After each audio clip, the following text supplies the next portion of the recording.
అందరికీ నమస్కారం. నేను మీ Alex Boppudi, chief officer in merchant navy, and welcome to our channel sailor talks Telugu. ఇప్పుడు మర్చెంట్ నేవీలో ఎటువంటి డిపార్ట్మెంట్స్ ఉంటాయి సార్?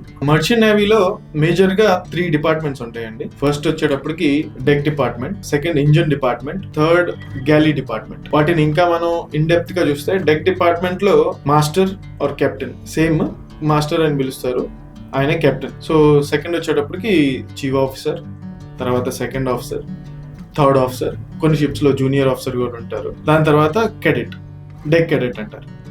ఇంజిన్ లో ఉంటే ఇంజిన్ కెడెట్ అంటారు, డెక్ లో ఉంటే డెక్ కెడెట్ అంటారు. అదే విధంగా ఇంజిన్ డిపార్ట్మెంట్ లో కూడా టాప్ నుంచి చీఫ్ ఇంజనీర్, తర్వాత second engineer, third engineer, fourth engineer, కొన్ని షిప్స్ లో జూనియర్ ఇంజనీర్ ఉంటారు, ఇంజిన్ కెడెట్ ఉంటారు. అట్ ద సేమ్ టైం అందులో ఒక ఎలక్ట్రో టెక్నికల్ ఆఫీసర్ అని కూడా ఉంటారు, ఈటీఓ ఎలక్ట్రో టెక్నికల్ ఆఫీసర్ కూడా ఉంటారు. ఇదంతా ఇంజిన్ డిపార్ట్మెంట్ కింద వస్తుంది. సో థర్డ్ డిపార్ట్మెంట్ వచ్చేటప్పటికి గ్యాలీ డిపార్ట్మెంట్ లో చీఫ్ కుక్ అండ్ ఆయన కింద ఒక స్టీవర్డ్ ఉంటాడు. సో ఎంతమంది ఈ ర్యాంక్ లో ఎంతమంది ఉంటారు అనేది షిప్ యొక్క రిక్వైర్మెంట్ బట్టి ఉంటుంది. జనరల్ గా 22, 21, 25 అలా ఉంటారు.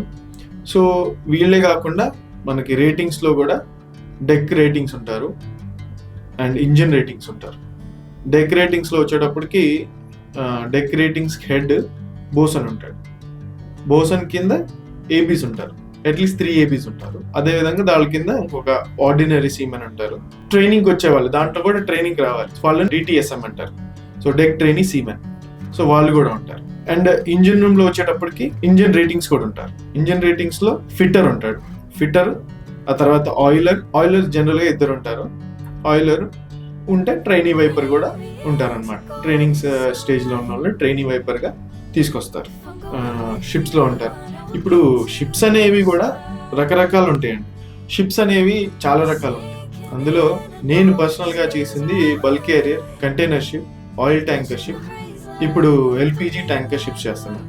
సో ఎల్ఈజీ కూడా చేశాను. ఎల్పిజి అంటే లిక్విడ్ పెట్రోలియం గ్యాస్, ఎల్ఈజీ అంటే లిక్విడ్ ఇథిలిన్ గ్యాస్. ఇవే కాకుండా కార్స్ క్యారీ చేస్తారు, ప్యూర్ గా కార్ క్యారీ చేస్తారు, ట్రక్స్ క్యారీ చేస్తారు, అందులో పెద్ద ట్రక్స్ కూడా క్యారీ చేస్తారు. అదే విధంగా passengers also comes under this merchant navy కింద క్యాటిల్ క్యారియర్స్. ఒక దేశం నుంచి ఇంకో దేశానికి ఇట్లా యానిమల్స్ కూడా క్యారీ చేస్తారు. కౌస్ అండ్ ఈ జూలో పెట్టే అవి కూడా క్యారీ చేస్తారు.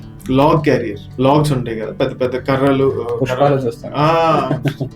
ఇది రిఫరెన్స్ నేను తీసి చెప్పాను. పెద్ద దొంగలు, వీటిని క్యారీ చేయడానికి సపరేట్ గా చెక్క పొట్టు, వీటిని ప్రెస్ చేసి, సో లాగ్ క్యారియర్ ఉంటుంది.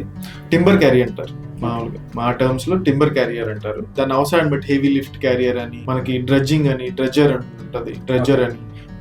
షిప్ ని పోర్టుకి తీసుకొచ్చేటప్పుడు అవసరమైన టగ్ బోట్స్ ఉంటాయి, టగ్ బోట్స్ కూడా ఉంటాయి. టగ్ బోట్స్ లో కూడా మాస్టర్ గా చేస్తారు. అది జనరల్ గా ఆయిల్ ట్యాంకరే, కానీ పెద్ద షిప్స్ కి ఆయిల్ సప్లై చేసే బంకర్ బార్జెస్ ఉంటాయి. టోయింగ్ కి టగ్ అండ్ టో చెప్పాను కదా, టగ్ అండ్ టో లో కూడా టో చేసే కొన్ని ఉంటాయి. కెమికల్స్ క్యారీ చేసేదానికి ఒక సపరేట్ కన్స్ట్రక్షన్ ఉంటుంది, దానికి కూడా కెమికల్ క్యారియర్ ఉంటుంది. సో వీటన్నిటికీ మన ఇంటర్నేషనల్ స్టాండర్డ్స్ అనేవి సెట్ చేస్తాం. వాటి కన్స్ట్రక్షన్ అనేది దాని మీద ఆధారపడి ఉంటుంది. దేనికి సంబంధించింది అంటే ఇప్పుడు సోలాస్ అని ఉంటుంది, safety of life at see.